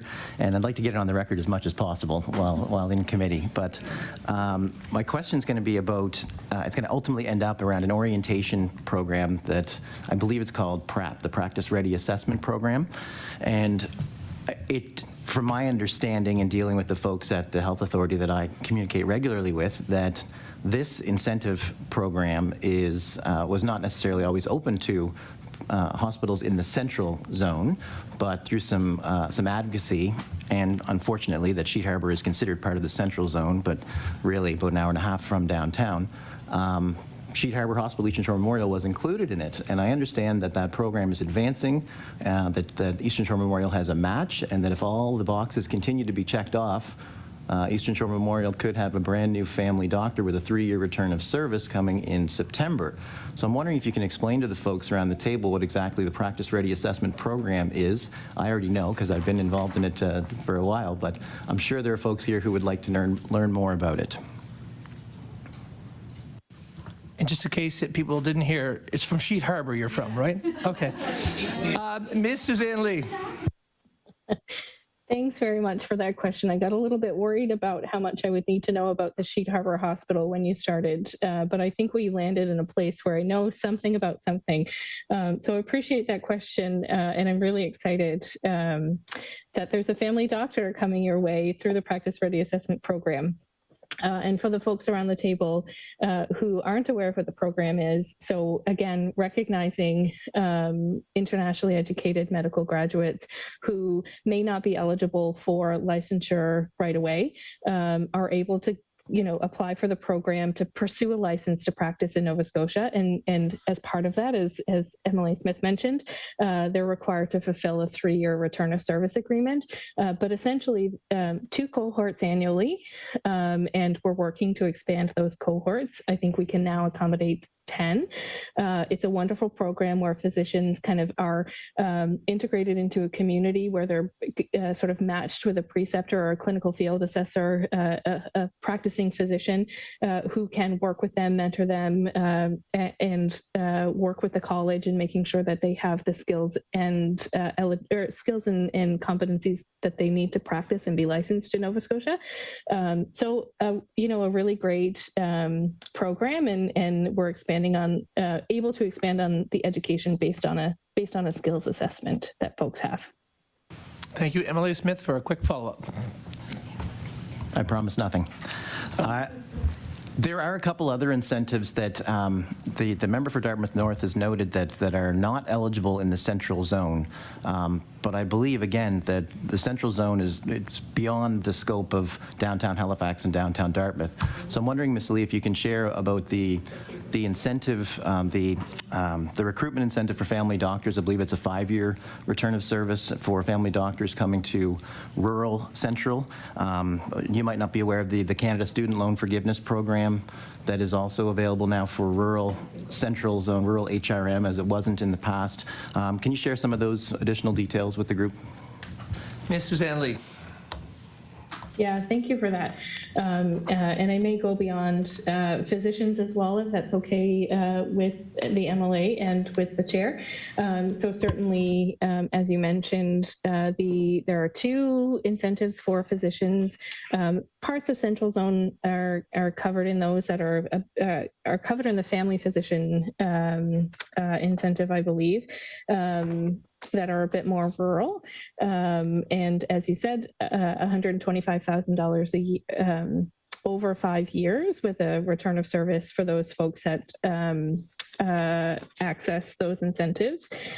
But I also wanted to highlight just a few other pieces that I think OHPR and our partners at DHW and Advanced Education are doing to incent folks in Central Zone and in other zones in rural Nova Scotia to provide supports for folks, for instance, that are looking to upgrade their education or come to Nova Scotia. So we know that Nova Scotia Health for Nurses, for instance, they do offer some relocation for nurses and physicians. So on top of the $125,000 physician incentive, there are some relocation and site visit programs that are eligible in Central Zone on the physician side.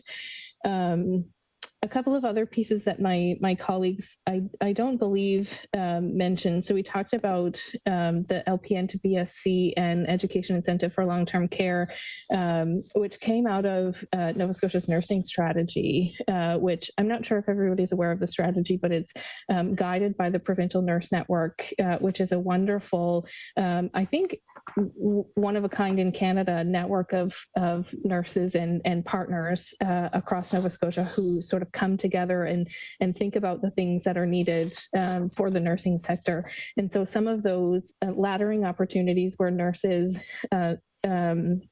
want to go from an LPN to an RN or an RN to a nurse practitioner are able to access some funding. So we are working now with PNN and our partners to expand refresh the nursing strategy as it's the last version is sort of wrapping up soon. And we haven't really talked very much about paramedics. And my colleagues at EHS might be upset with me if I didn't mention just a little bit of the work that we're doing with Advanced Education, EHS, and other partners on initiatives that optimize training and education for those folks as well. We know, for instance, 165 primary care paramedic seats were added at MetaV Health Ed in 23-24, and additional paramedics training sites will be launched this year, starting in Yarmouth in April and Pictou in September. So again, increasing the number, but again, a particular focus on rural Nova Scotia. And that's just one of the a number of pieces for that sector, including a tuition rebate for paramedics that was announced in March 2023 with a return of service commitment for 3 years. So I think I've gone a little bit off of the MLA's question, so maybe I'll pause there. Thank you, Ms. Suzanne Lee. We have about 3 minutes left. So MLA LeBlanc, would you like to take the 3 minutes? I sure do. Thank you very much. And use it to the best of your ability here. Yes, sir. For Ms. Suzanne Lee, how many doctors who have arrived in the province in the past 3 years through all of the recruitment initiatives have left Nova Scotia? Ms. Suzanne Lee. Great question. So how many physicians who we recruited left? Just to clarify the question. Ms. MLA LeBlanc. Yeah, how many in the last 3 years who are new doctors are still here or conversely have left. Ms. Suzanne Lee, you have 2 minutes. Okay, thank you. Unfortunately, I don't have those numbers with me. I can tell you kind of inflows and outflows generally, but not the number of physicians we've recruited that have left. But happy to sort of take that question back again. MLA LeBlanc? Yeah, that would be great if we could get those numbers to the committee whenever we can. Can I ask a different question? One follow-up. Yeah, All right. you have the rest of the time. All right.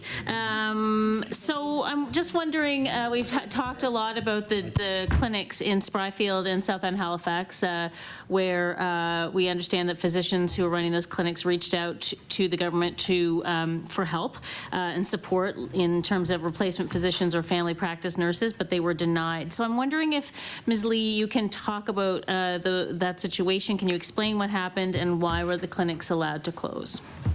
Ms. Suzanne Lee with 1 minute. Great. I'll try and be quick.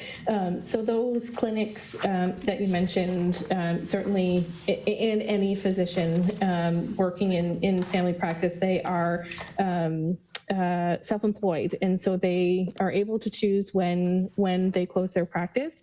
Government doesn't have an ability to say no to them, and certainly conversations with both of those practices and many others currently in terms of how we can provide supports.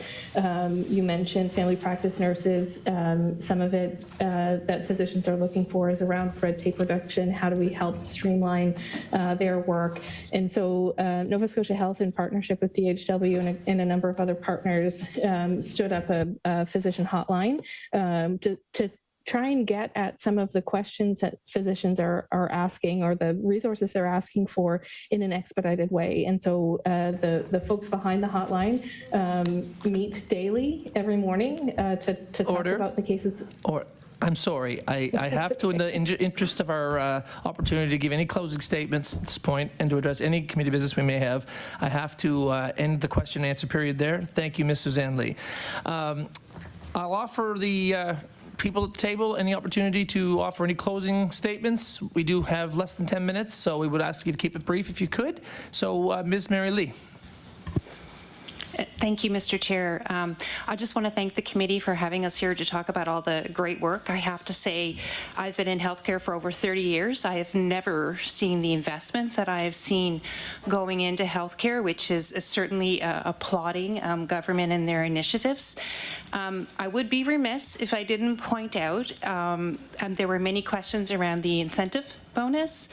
There were a large number of people who were excluded. Significant people, I believe, who are excluded from this bonus. Leaders in the system are essential to the system. We need to have managers and leaders who led through these very tiring times. They slept in these buildings and these agencies during COVID. They continue to fill in. They are patient-facing. They are feeding clients. They are looking after them, and they have been excluded from this bonus. They need to be valued and recognized, and it's very important for retention that we keep our managers. We have some anecdotal evidence that over the next several years, over 50% of our managers will retire. How will we recruit people into there if they're not valued in the system?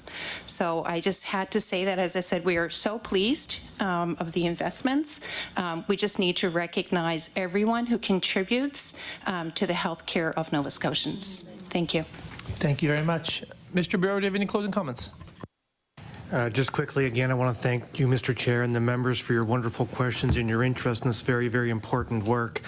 I've been involved in post-secondary education for over 25 years, and I want to assure our elected officials today that I've never seen this level of collaboration occur between our government partners, our post-secondary institutions, and our industry associations. We are the envy of other jurisdictions in this country who look to us in terms of how we get along and how we share. Just one quick example, the MLT program that was mentioned earlier. Greg said if we can't meet the demand at NSCC, we go to the Michener Institute. Just today, we've actually provided a letter to our wait list to say if you can't get into our institution, the Michener Institute is available. That's the kind of collaboration that we have. So, and that's going to continue. Thank you, Mr. Chair. Thank you for that, Mr. Bureau. Ms. Barbrick, any closing comments?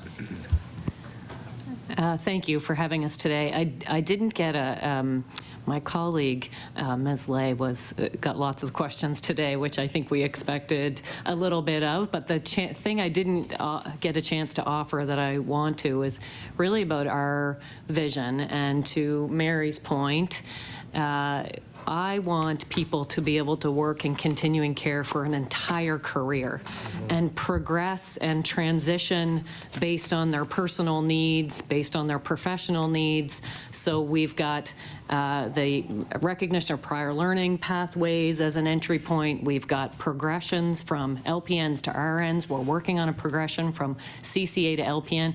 We want someone to live an entire career in continuing care. I want them all to want to stay with us and work with seniors in this province. In order to do that, we need to pay competitive wages. We need to have a safe and rewarding place to work with people that feel highly valued and important in this segment of the health system. That's our vision. All of these people here share that vision, and that's what we're working on. So thank you for having us today. Thank you, Ms. Barbrick. Mr. Ells. Thank you. I, too, would like to say thank you for having us here and for us to be able to share information with you and respond to your questions.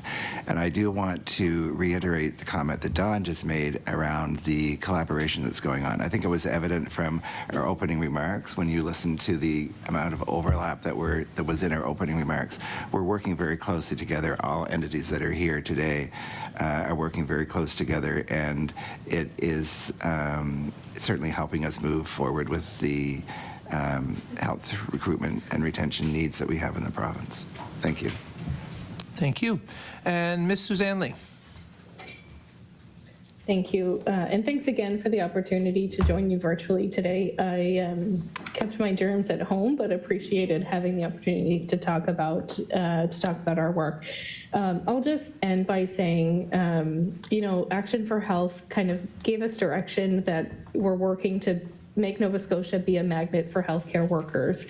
That means lots of things. It means a streamlined recruitment experience. It means training more people at home and helping them stay here. And over the long term, it means wrapping our arms around them as Nova Scotians and helping them be part of our community. And we've had lots of success over the last year and a bit, and we're really looking forward with all of our partners at the table in that room and lots more that aren't in that room on building on those successes for this year.